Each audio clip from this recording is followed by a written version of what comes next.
Hi, my name is Andrew Crumpton, and I'm going to show you a little trick.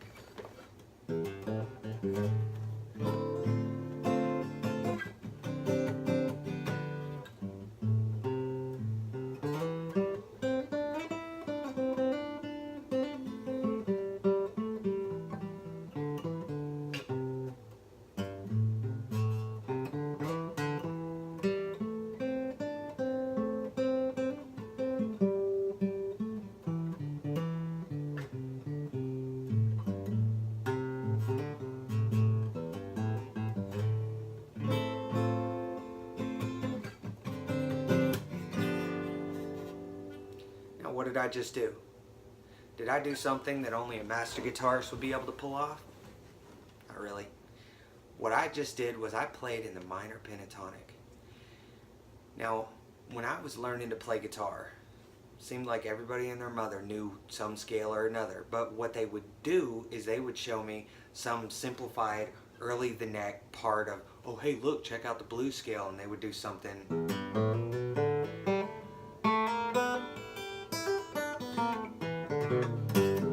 I had to remember where the notes were.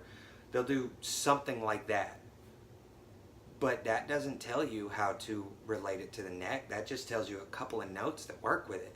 So, if you happen to be in the right place at the right time and recognize the right key that somebody's playing in, yeah, you can pick through those notes and it'll sound good, but I've never had that happen. And I've been playing guitar a long time, so let's be realistic. What you need is you need a simple way to figure out what scale to play, to improvise when somebody's playing. And that's what the minor pentatonic is. Now, let me teach you some basic things. The frame that I'm going to show you here, 3-5, 3-5, 7, 5-7, 5-7, 9, going up the strings, it's 3-5 on the 6th, 3-5, 7 on the 5th string, 5-7 on the 4th, and 5-7 and 9 on the 3rd. Now this is also going to assume that you know a little bit about the guitar, that you know 6th, 5th, 4th, 3rd, 2nd, and 1st strings. But once you understand that frame, 3-5, 3-5, 7, 5-7, 5-7, 9, then you've got your frame. As long as you take that frame and put it anywhere on the neck of the guitar, it will fit whatever key you are in once you find where that frame fits. So if I'm playing Old Love and I transpose it up a little bit, then I'm going to be playing the minor pentatonic here.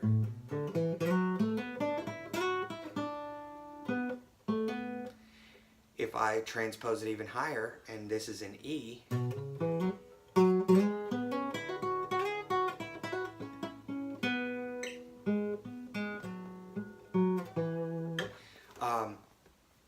then there's your minor pentatonic. So when you actually hear a song playing, or when somebody's sitting around playing a guitar and you feel like you want to play along, all you have to do, once you've really kind of messed with this a little bit and you understand it, is just, no, that's not it. No, that's not it. Yeah, that's it. And you'll hear it when it's in. Because when it's in, those notes that you're playing will sound like a solo. It'll sound like some professional guitarist is just ripping it on that song. And it's not a professional guitarist, it's just you. Unless you're professional. I don't call myself such. So, let's go back over this. I showed you 3-5, 3-5, 7. But that works anywhere. You can do 1-3, 1-3, 5, 3-5, 3-5, 7. That's a different key. Anywhere, as long as you keep that distance in your fingers, which obviously, as you can tell, I've trained myself well enough to do that without even looking at the fretboard, then you can solo right along with anybody. It's not that difficult once you've practiced with it a little bit. So the best way to practice with this is just to sit down, play a song on your phone, play a song on your computer, a song that you like to listen to that has a solid sound to it, and sit there and pick around until you find the notes that work with it. Once you find where the minor pentatonic is supposed to be, just keep that frame that I showed you. As long as you keep that frame, it's going to sound good. This one I really like playing in because when you're playing in E, well, I'm starting that same frame on the 7th fret. When you're playing in this key, you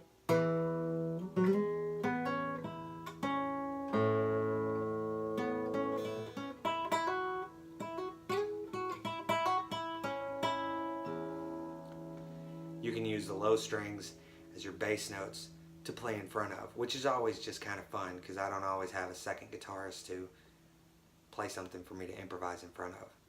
But you keep working with this and you will have that. Now let me explain a little bit what you're doing. When you're playing a scale, all a scale is notes in a certain key that sound right because they're all part of the chords that fit into that scale. We all should know what chords are. Your G, C, D, and so on. Well, an interesting thing about chords is all a chord is notes in a scale that go together. When you're playing a power chord, you're actually just playing two different notes. But like this is a G right here, 3, starting on the 6th string, you're playing 3, 5, 5 as you walk up the strings. That's a G, and what you're playing there is a G, D, G. So G, those being the same note, and a D is the 5th in the G scale. So if you're playing a G, you're actually just playing notes from the G scale. Now that doesn't mean that if you're playing a G, you have to be in the key of G, because there are several different keys that actually use the G scale. But that's kind of a lesson for another day. Now back to the minor pentatonic. I showed you the 3, 5, 3, 5, 7, 5, 7, 5, 7, 9. Now there's extra notes in there, and I don't want to get too far into it because I could just keep going all day. But a simplified way, if you keep your hand in one position, 3, 5, 3, 5, and then if you want to just walk up the strings, it's going to go 2, 5, 2, 5. And then there's notes in the middle there, but they change. You got, walking back down from the 3rd string, you got 5, 4, 2, and then 5, 3, 2 on the next one.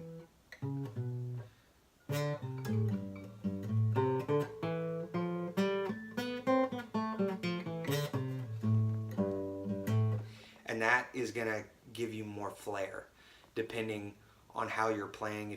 Once you learn the ins and outs of how the scale works, just stick with your basic notes, your basic frame, and maybe the 2nd fret down on those 2 strings, and you'll sound golden. When you're bored, pick around with it, find out what other notes work along with it, because there are other notes. When you get to the end of it, that next note adds a little bit of flair. But it's really not that complicated, and I don't want to try to make it that way. So let's talk for a second about chords. I told you that a chord is just a series of notes that go together to create that chord in a certain key. Now, what a lot of people might not know is you can play all these regular chords, your G, your C, D, A minor, A, E minor, E. You can play those elsewhere on the neck of the guitar. And when you do that, a G becomes this. Now that, as you may recognize, is a bar chord. It's just like playing that F, which we all know because there's not really an easy way to play the other one. I mean, you could play the high F up here, but that can get a little bit complicated when you're chord switching. It might just be easier to jump to the bar, which is what I usually do. Once you start playing everything in bar chords, then it changes the game. You recognize those? G, C, D becomes G, C, D. And once you know how to do that, as long as you keep that pattern with your fingers and what your hand is doing, you can transpose that. So a G, C, D becomes A, D, E. And I didn't just know that because I'm some musical genius. It's really actually quite simple. There are no sharps between E, F, and B, C. I always remember F and B, C. E, F, and B, C. So with that in mind, a G becomes an A because you got G, G sharp, A, or G, A flat, A.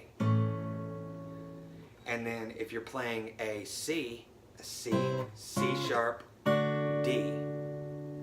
Well, D moving up to E is D, D sharp, E. And as a guitarist, we all tend to prefer sharps rather than flats. So that's why I'm referring to the sharps, because we just move up the neck. But that's the simplified version of it. When you're transposing, instead of using a capo, you can just use the pattern. All you have to do is figure out where that particular note you're playing is played, and then just move it up a little bit. That's the simplified way to transpose songs that are consisting of major and minor chords.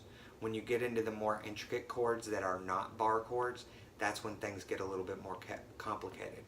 But hopefully what I've shown you has been helpful, and it has really helped me. So you guys have a good day.